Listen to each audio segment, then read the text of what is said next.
मध्ये town planning scheme म्हणून एक कन्सेप्ट एक्सप्लेन केला आहे. व्हॉलेंटरी पण आहे. दोन्ही सांगू सर की बेस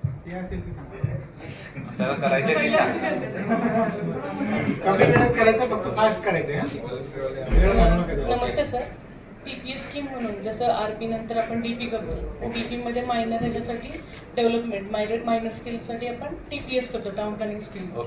तर आपल्या भागातच एक हे मेन रिंग रोडला लागून जमीन आहे 243 म्हणून सर्वे नंबर. तर त्याचा स्कोप ऑफ डेव्हलपमेंट चांगला आहे. तर आपण इथे इम्प्लिमेंट करायला बघायचं का? तुमचं काय म्हणणं? किती गट नंबर इन्क्लूड होतात त्याच्यामध्ये? नमस्कार सर. याच्यामध्ये टोटल 7 आकारमान गटाचे टोटल 35 सर्वे नंबर्स आहेत सर. आणि सर्वे नंबरचा विचार केला तर कंजेस्टेड एरिया आहे याच्यामध्ये जास्त सर. तर आणि कंजेस्टेड एरिया कसं नो डेव्हलपमेंट झोन पण आहे सर. त्यामुळे आपण ह्या ठिकाणी ही TP स्कीम चांगल्या पद्धतीने राबवू शकतो सर. सर कंजेस्टेड एरिया नाही येतो.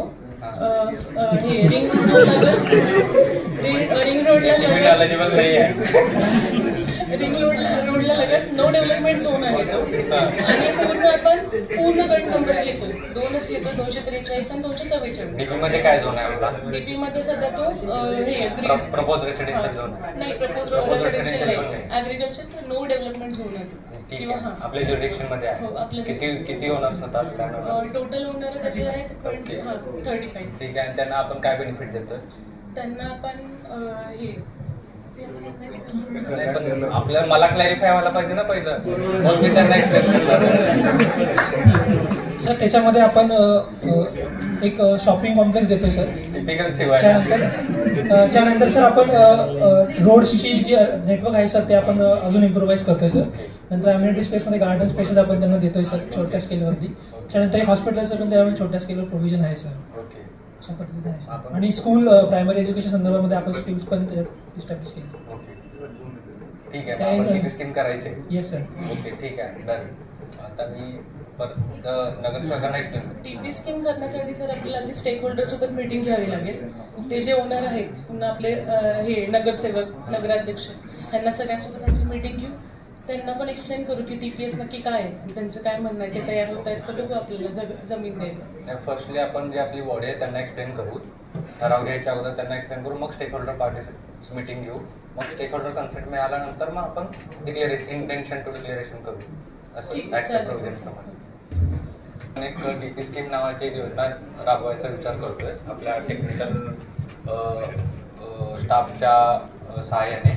तर TP स्कीम एक अशी योजना आहे की ज्याच्यामध्ये जे आपले विदिन द म्हणजे जे आपले आउटस्कर्ट्स ऑफ द सिटी जी काय अनऑथोराइज डेव्हलपमेंट होते किंवा गुंठेवारी पद्धत वाढलेली आहे ती जर आपल्याला कंट्रोल करायची किंवा विदाउट परमिशन काही बांधकामं होत आहेत जिथे आपण ज्या आपल्या बेसिक सुविधा आहेत त्या आपल्याला पुरवाव्या लागत आहेत आणि किंवा तिथे काही अनएक्सेसिबल प्लॉट्स आहेत, तिथे एक बकाल वस्त्या स्थापन होत आहेत, तर तिथे आपल्याला एक प्लॅन डेव्हलपमेंट करायचे आहे. तर TP स्कीम एक चांगलं टूल आहे ज्याच्यामध्ये आपण प्रॉपर रोड नेटवर्क वगैरे प्रोव्हाइड करून प्रॉपर सायझेबल प्लॉट्स आपण क्रिएट करून त्यामध्ये त्यांच्याकडून थोडं लँडचं कॉन्ट्रीब्युशन आपण पुल करतोय आणि त्याच्या कॅल्क्युलेशन प्रमाणे त्यांची जी land value after TP scheme development झाल्यानंतर त्यांची जी लँड व्हॅल्यू इन्क्रीज होईल त्याच्याकडून त्या इन्क्रीज प्रपोर्शन प्रमाणे आपण कॉन्ट्रीब्युशन घेतोय आणि काही सेलेबल प्लॉट आपण ठेवतोय जेणेकरून आपण त्यातली जी काय आपल्याला इन्फ्रास्ट्रक्चर कॉस्ट लागणार आहे किंवा रोड, सॅनिटेशन, इलेक्ट्रिसिटीची जी कॉस्ट आपण त्याच्यामध्ये इन्व्हेस्ट करणार आहे ती आपल्याला त्या सेलेबल प्लॉट्समधून रिकव्हर करताय.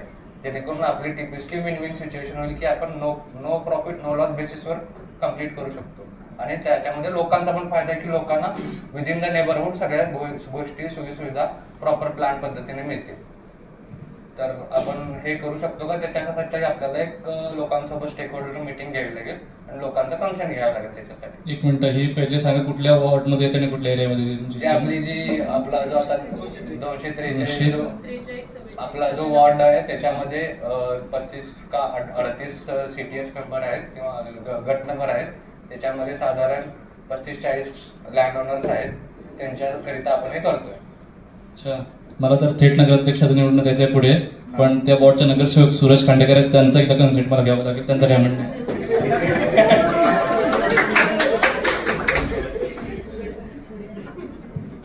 सूरज भाऊ की जय. दिलेले ऑप्शन चांगले वाटत आहेत, त्याबद्दल आपण लोकांचं कन्सेंट घेऊयात. पण यामुळे लोकांना खरंच फायदा होत असेल की नाही, की म्हणजे लोकांना खरंच नक्की फायदा होणार आहे. तुमची वोट बँक पण स्टेबल राहील आणि उलट लोक तुम्हाला वोट करतील. नाही, शेतीच्या एरियात माझी वोट बँक नाहीये. आता इनडायरेक्टली म्हणताय का? आणि आपल्याला जे काही करायचं आहे ते थोडं सावधानीने आणि चांगल्याने केलं, लोकांना जर कन्व्हिन्स करता आलं तर ठीक आहे, पण याच्यात लोकांचा कन्सेंट असणं गरजेचं आहे. लोकांचा विरोध असेल तर हे स्कीम होऊ देणार नाही, याची आमची गॅरंटी राहील. ओके, चालेल. आणि जे काय करायचं जपून करा, तर विरोधकांच्या हातात आहे तर गोळीत मिळेल. पुढच्या वेळी आम्हाला ते डिस्प्लेस करतील. आम्हाला TPS स्कीम आमच्यासाठी शोधावी लागेल. तसं काही होणार नाही. आपण ट्रान्सपरन्सी प्रोसेसने आपण ही प्रोसेस कॅरी आउट करू. सीओ साहेब, आमच्या वॉर्डाच्या लोकांनी काय घोडं मारलंय बघा. पहिल्यांदा आपण पायलट प्रोजेक्ट करतो. एक TPS स्कीम यांच्या वॉर्ड मध्ये इम्प्लिमेंट करू. ती प्रॉपर चांगला रिस्पॉन्स आला तर आपण ती रिफ्लेक्ट तुमच्या वॉर्ड मध्येही करू. पण आमचा पण घ्या ना तुम्ही, आमचे 4-5 नंबर घ्या. नाही, करू शकतो. दोन्ही सायमल्टेनियस करू शकतो. दोन्ही करू. आमचे लँड ओनर जर ऍग्री झाले तर तुमच्याकडे आणतो मग त्यांना. हो, काही चालतंय ना? हो, चालेल. व्हॉलंटरीली जे आले तर ऑलवेज वेलकम. आपण करू शकतो. आप्पासाहेब लक्ष द्या बरं आमच्या वॉर्डामध्ये. नक्की नक्की. ठीक आहे, मग आपण शेतकऱ्यांसोबत एक कंबाईंड मीटिंग करू. त्यांचे काय प्रश्न आहेत तिथून आपण त्यांचं पण म्हणणं ऐकून घेऊ. तर शेतकरी बंधूंनो, ग्रामस्थांनो, सर्वांचं या बैठकीत स्वागत आहे. आपले जे सीओ साहेब आहेत आणि त्यांच्यासोबत आपल्या टाउन प्लॅनिंग डिपार्टमेंटचे जे सक्षम अधिकारी आहेत, त्यांनी आपल्या वॉर्डसाठी एक चांगली स्कीम इथे ते राबवू इच्छितात. तर ती नेमकी स्कीम काय आहे, त्याचे आपल्याला फायदे काय होतील, हे ते आता सीओ साहेब आपल्याला व्यवस्थितपणे एक्सप्लेन करतील. सीओ साहेब, मी तुम्हाला विनंती करतो की त्यांनी कृपया आपण सर्व शेतकऱ्यांना ही स्कीम एक्सप्लेन करून द्या. तर आपले जे तुम्ही जे लँड ओनर्स आहात, तर तुमचे जे सर्वे नंबर आहेत किंवा गट नंबर आहेत, ते काहींचे रोड लगत असतील, काही लोकांचे लँड बाउंड असतील किंवा लँडलॉक असतील. तर त्यांना जर डेव्हलपमेंट करायची झाली, आता ते in proportionate in course of development, म्हणजे भविष्यात त्या एरियामध्ये पूर्ण विकास होणार आहे शहराचा. तर तो विकास एकदम हॅपॅझार्ड मॅनरमध्ये व्हायला नको, किंवा बकाल वस्त्यांची स्थापना व्हायला नको, किंवा जे अनऑथोराइज्ड प्लॉटिंग होत आहे किंवा अनऑथोराइज्ड कन्स्ट्रक्शन्स केले जात आहेत ते व्हायला नको. त्याच्यासाठी आपण एक योजना राबवते टाउन प्लॅनिंग डिपार्टमेंट करून, की ती टाउन प्लॅनिंग स्कीम आपण म्हणतो त्याला. त्याच्यामध्ये तुमचे जे प्लॉट्स आहेत त्याच्यामध्ये आपण proper road network, proper amenities आणि बाकी जे सर्व्हिसेस वगैरे प्रोव्हाइड करून आपण तुमच्या जे टोटल सर्वे नंबर्स आहेत ते प्रॉपर ॲक्सेसेबल आणि सायझेबल प्लॉट्स आपण क्रिएट करतोय. आणि त्याच्यातून तुमचे जे काय प्लॉट्स असतील त्याच्या टोटल एरियापैकी जो काही प्रपोर्शनेट 40% किंवा 50% एरिया आपण त्याच्यातून जे बाकीचे ॲम्युनिटीज लागणार आहेत त्याच्यासाठी कार्व आउट करतोय, साईडला ठेवतोय. आणि जो काही रिमेनिंग लँड एरिया असेल तो डेव्हलप्ड प्लॉट्स तुम्हाला हँडओव्हर होतील, जे फायनल प्लॉट्स असतील. तर बाकी जे टेक्निकल जे काही एक्सप्लेनेशन असेल ते ETPs करतीलच. आणि त्याच्यातून जर का तुमचे काही प्रश्न असतील तर तुम्ही माझ्याशी संपर्क साधू शकता किंवा नगराध्यक्षां थ्रू माझ्याकडे येऊ शकता. तर एक टेक्निकल जे काय बाबी असतील तर ते टेक्निकल पर्सन एक्सप्लेन करतील. तुमचे प्लॉट इरेग्युलर असतील, खूप मोठे असतील, तुमचा प्लॉटपर्यंत जायला रस्ता नसेल, स्ट्रीट लाईट नसेल, आणि सगळे तुमचे आता सध्याचे प्लॉट आहेत ते ॲग्रिकल्चर झोनमध्ये, म्हणजे नो डेव्हलपमेंट झोन, तुम्ही तिथे बांधकाम करू शकत नाही. आणि आजमीमध्ये मग त्यासाठी ह्या गोष्टी तुम्हाला सहजामी झोन चेंज करावा लागत नाही जर तुम्ही TPS स्कीम केली तर. म्हणजे प्रथम म्हणजे हा तुमचा सगळ्यात जास्त फायदा, प्रीमियम भरायला लागणार नाही काही नाही, आणि प्लॉट व्यवस्थित मिळतील तुम्हाला. प्लस बाकी सगळ्यांनी तुम्हाला सांगितलंच, यात जर तुम्हाला काही प्रश्न असतील वैयक्तिक बाबा जागा किती जाणार किंवा काय, ते तुम्ही विचारा, आम्ही तुम्हाला तसं करू शकतो.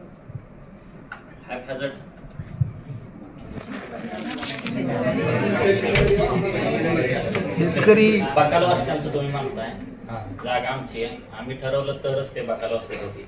आमची जागा आम्हीच, म्हणजे आम्हीच नाही करणार आहे असं म्हणणं आहे. आणि तुम्ही जे रोड आणि ॲम्युनिटी आहे म्हणताय, रोड देताय तिथे आहे ते रोड व्यवस्थित करा ना पाहिजे तुमच्या एरियामध्ये. मला मीटिंगला यायच्या अगोदरच कुणकुण लागली होती की ह्यांना ह्या भाऊला मी मतदान करणार नव्हतो. त्या सुरज भाऊनी सांगितल्यामुळं मी मतदान केलं. पण आम्हाला असं सांगितलंय, तुम्ही आता गोड गोड बोलतात पण आमची जमीन तुम्ही घेणार आहेत, पण आम्ही घेऊन देणार नाही. आम्हाला माहिती नाही, तुम्ही आता खोटं सांगता आणि पुन्हा बदलता. आम्हाला तुमच्याकडून लेखी आश्वासन पाहिजे. आणि आमचा आता ह्या नगरसेवकावर कोणावर विश्वास नाही. आम्हाला मुख्याधिकाऱ्याकडून लेखी सगळ्या गोष्टी मिळाल्यावरच आम्ही विचार करू. नाही, या सगळ्या गोष्टीला तुमची सहमती लागेलच. तर याच्यामध्ये तुम्हाला जे काही प्रश्न आहेत त्याचे प्रॉपर सोल्युशन टेक्निकल पर्सन देतीलच. पण जी काय ड्राफ्ट स्कीम त्यांनी बनवली आहे, त्याचं जे काय फायनान्शियल कॅल्क्युलेशन त्यांनी केलेलं आहे ते फर्स्टली एक्सप्लेन करतील तुम्हाला. त्यानंतर तुम्हाला ते योग्य वाटलं अयोग्य वाटलं त्याप्रमाणे तुमचे अभिप्राय तुम्ही कळले तर योग्य. हा, पण आम्हाला कळालंय की आमची जमीन बी घेणार आहेत, आमचे पैसे बी घेणार आहेत. आणि मग आमचं जमीन गेली, पैसे पण गेले तर आमचा फायदा काय होईल? तुमच्या जमिनीचा जो आत्ताचा रेट आहे आणि टीपी स्कीम डेव्हलप झाल्यानंतरचा जो रेट आहे त्याच्यामध्ये तर जमीन आसमानचा फरक असेल ना. तुम्ही तुमच्याकडे जी आता 60% लँड येणार आहे ती जर तुमच्या 100%च्या लँडच्या रेटशी कम्पेअर केली तर 60%चा भविष्यातला रेट हा 100% लँड पेक्षा पण 2 टाइम्स किंवा 2.5 टाइम्स होऊ शकतो. याची हमी तुम्ही देऊ शकता का? हो, नक्कीच. त्यासाठी तुम्ही क्रायटेरिया काय काय वापरणार? आमचं एक मत आहे, आमच्या पूर्वजांनी सांगितलंय ती शेती विकायची नसती, राखायची असते. विकायला थोडीच सांगतोय. मग तुम्ही म्हणताय ना विकायची आमची, आणि काय करताय? रस्ते नाहीये, रस्ते पुरवतो तुम्हाला, वॉटर ट्रीटमेंट प्लांट हे अम्युनिटीज प्रोव्हाइड करू. प्लेग्राऊंड नाहीये तुम्हाला तिथे, गार्डन आहे ते प्लेग्राऊंड, त्याला 8 ते 10चं टायमिंग घेतील, त्याला बंद करायला गेट नाही तुमच्याकडे. तुमच्या ते प्लेग्राऊंड असेल तुमच्या डीपीएच मध्ये तुम्हीच वापरायला लागते तुमच्या टाईमनुसार आणि सोयीनुसार त्याला पैसे कुठून उपलब्ध करणार तुम्ही ते डेव्हलप करायला? तुमच्याकडून आम्ही तुमची जी जमीन असेल पूर्ण त्यातले तुम्हाला 60%, 50% किमान जमीन तुम्हाला आम्ही देऊ. जास्तीत जास्त द्यायला बघू आम्ही. आणि त्यानंतर जी जमीन आम्ही तुमच्याकडे घेऊ ते रस्ते वापरू. काही प्लॉट आम्हाला असते ते विकून त्याच्यातून आम्ही ते रस्ते बनवू. किंवा आम्हाला सीएस म्हणून फंड आहे त्यातून पण करू. नको फंडातून काही गोष्टी रस्ते. आता यांची सत्ता आहे, आमच्या बाजूचे प्लॉट तुम्ही तसे आमचे प्लॉट घेणार, आमचे प्लॉट विकणार आणि त्यांच्या वॉर्डमध्ये तुम्ही तसे केलं तर काय गॅरंटी तशी? नाही, ज्या वॉर्ड मध्ये घेतले आम्ही तिथेच प्लॉट असं असते का? आम्ही हाच प्रयत्न करू की तुमची जिथे जमीन आहे आता सध्या त्याच भागात तुम्हाला मिळेल. अहो, पण मी ऐकलंय आमच्या 4 चौघाची जास्ती जमीनवाल्यांना आम्हाला जमीन मिळेल, पण जे आमचे छोटे शेतकरी त्यांना तुम्ही हाकलून देणार का? त्यांनी कुठं जायचं राहायला? त्यांनाही प्रोव्हिजन असणार त्याच्यामध्ये. ज्यांचे छोटे आहेत त्यांना सुद्धा आम्ही तिथेच द्यायला बघू. आणि इन केस एखादं जर ज्याला होत नाही तर ईडब्ल्यूएस म्हणून आम्ही एक अप टू 10% ठेवू शकतो आम्ही ईडब्ल्यूएस म्हणून. त्यात त्यांना घर दिलं जाईल किंवा जागा दिली जाईल. मॅडम, तुम्ही म्हणताय इथं आम्हाला हॉस्पिटल देऊ, रस्ते देऊ. आता मी आता उदाहरण शेतकरी आहे, माझ्याकडे ऑलरेडी आधीच एक एकर शेती आहे, त्यातली तुम्ही अर्धी घेऊन मला अर्धी देणार. मग आता आमची लेकरं काय करायची? आमचं ते उपजीविकेचं साधन आहे ते. मग आम्ही काय करायचं? तुमचे अर्ध प्लॉट घेऊन तुमचे रस्ते घेऊन. सध्या तुम्ही तिथे शेती करता, तुमचं उत्पन्न किती? आता आम्हाला 1 लाख रुपये उत्पन्न भेटतं वार्षिक. मग तुम्ही आता तिथे जर घर बांधले किंवा अपार्टमेंट केली म्हणजे प्लॉट किंवा तुम्ही लेआउट केली आणि ते विकली. आधी आता लेआउट केले तर तिथे रस्ते नाहीये आणि तुमचं 1 एकरपेक्षा कमी आहे म्हणजे आम्ही तुम्हाला 20 गुंठे जमीन देऊ. तर तुम्हाला ओपन स्पेस सोडायची गरज नाही. तुम्ही डायरेक्ट बांधून रस्ते लेआउट पण विकू शकता. ते काय आम्हाला काय बोलतात ते समजत नाही आम्हाला. तुम्ही अर्धा एकर घेतलं, आम्ही शिकलेलं नाहीये. तुमच्या ह्या टीपीसी मुळे तुमच्या पायाभूत सुविधांचा विकास होणार. त्यामुळे तुम्ही तुमच्या इथं ह्या ठिकाणी रोजगाराची संधी निर्माण होणार. तुमच्याकडे कष्टकरी टॅलेंट असेल किंवा फिजिकल टॅलेंट असेल त्यानुसार तुमची जी मुलं आहेत त्यांच्या भविष्यासाठी ह्या गोष्टी चांगल्या होतील. समजा एका ठिकाणी दुसऱ्या गावातली इन्व्हेस्टमेंट किंवा लोकांना आमच्या शेतात जास्त मजूर लागतात त्याच्यापेक्षा तुमचे. आणि आता तुमच्या जमिनीची जी रेट असेल त्याचे किमान 3 पट तर म्हणजे मॅक्सिमम म्हणतो आम्ही की 3 पट मिनिमम वाढेल रेट आताच्या प्लॉट्स. तो तुमचा फायदाच आहे ना. आम्ही आमची जागा विकायची नंतर. आमच्याकडे पैसे असते तर आम्ही वाचते असते. नगराध्यक्ष वगैरे पण तुम्ही तुमच्या साईडने घेतले काय? आता माझी जमीन खूप मोठी आहे, रोड फ्रंटिंगला आहे. 280 मीटरचं रोड फ्रंटिंग आहे. गावठाण पासून पण जवळ आहे. मला झोन चेंजची पण गरज नाही, मला सगळ्या परवानग्या मिळतात. मला स्वतःचा बंगला पण मागे शेतात निवांत आहे. गावठाण पासून 500 मीटर आतमध्ये माझं. मग मी काय देऊ? अहो पण होतं तुम्हाला मुलं बाळ होतील तेव्हा त्यांना शाळा पाहिजे, तिथे काय क्लिनिक माझी पाहिजे. मुलं जातात शाळेला, बस येते.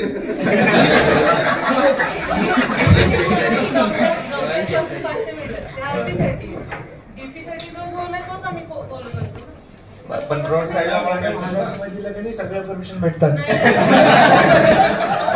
आणि जसे आरपी एरियात आम्हाला परवानगी घ्यायची गरजच नाही. ऑलरेडी खूप आम्ही डेव्हलपमेंट केलं. 1000 रुपयात मत मिळतं असं अर्थ नाही की परमिशन पण मिळतात. नाही पण आम्हाला फायदा काय ना आता एवढा मोठा प्लॉट देऊ, ते सांगा मला. आता हे तयार झालेत, हे देतील, मी नाही देणार आहे. हाडाचे शेतकरी आहे तर आम्ही शेती सोडून दुसरं करायचं काय? तुम्हीच सांगा ना. तुम्ही डेव्हलपमेंटच्या नावावर आपण प्लॉट बांधून देऊ राहिलो, बरोबर? त्याच्यावर करायचं काय? आमच्याकडे एकच शेती आहे ना. प्लॉट मिळेल, तुम्ही त्या पैशाबद्दल दुसरीकडे शेती घ्या, तुम्हाला शेतीच करायची इच्छा आहे. एवढे पैसे तुम्ही पैसे आम्हाला मागताय वापस, बरोबर? आता पण तरी म्हटलं होतं. मॅडम सीओ साहेब, माझी या शेतकऱ्यांतर्फे तुम्हाला विनंती आहे की जेवढं त्यांना कॉन्ट्रीब्युशन कमीत कमी आपल्याला त्यांच्यावर लागते तेवढं कमी लादा, जेणेकरून त्यांना पण स्कीम फिजिबल.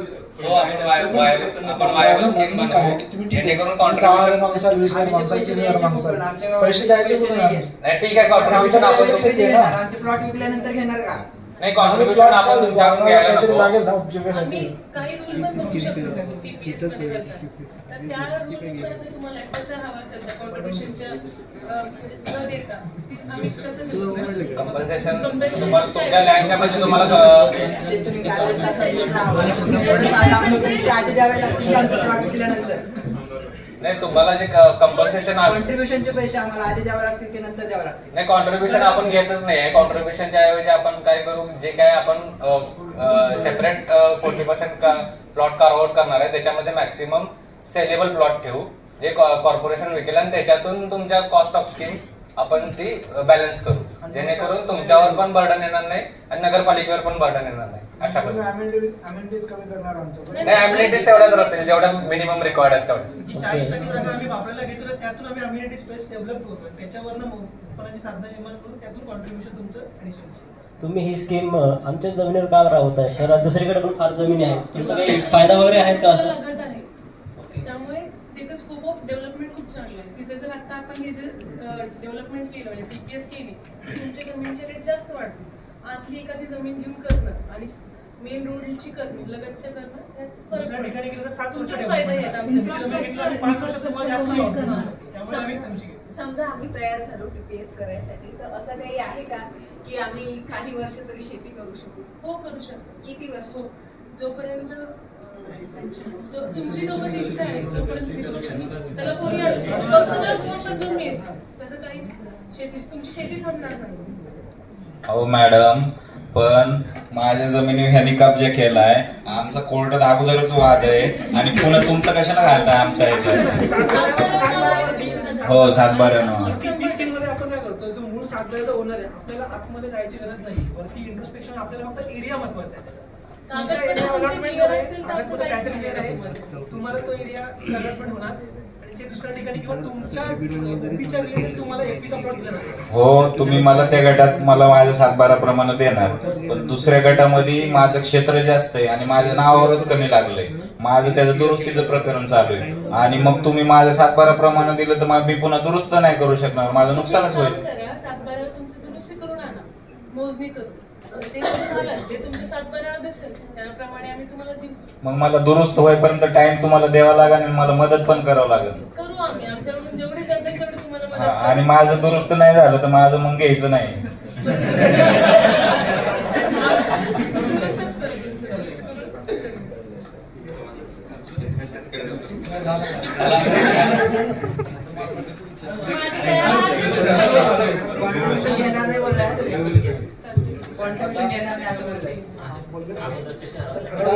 हे बाकीच्यांचं घर आहे ते आहे ग्रीन झोन मध्ये आहे, थोडासा येलो झोनचा भाग आलेला आहे, तिथं मी घर बांधून बसलेलो आहे आधीच. तर ते माझं राहत्या घराचं काय होणार? आणि परत तुम्ही म्हणताय तुम्ही आधी जमीन घेणार आमची, आम्ही तुम्हाला पैसे द्यायचे. परत काही मला डिस्कशन मध्ये असं ऐकवाल की ते घर पण पाडावं लागणार, तर मग कसं असेल तर मी तयार आहे. आणि मला काय फायदा काय होईल आपल्याला?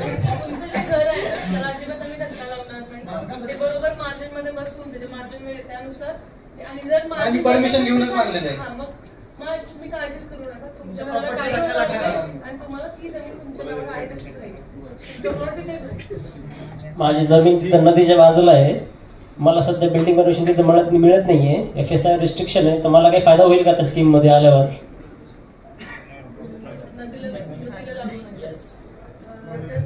तुम्हाला दुसरीकडे प्लॉट देऊ आम्ही. त्या साईडला गार्डन किंवा काहीतरी प्रपोज करू जेणेकरून तुमच्या FSI तुम्हाला पूर्णपणे इकडे वापरता येईल.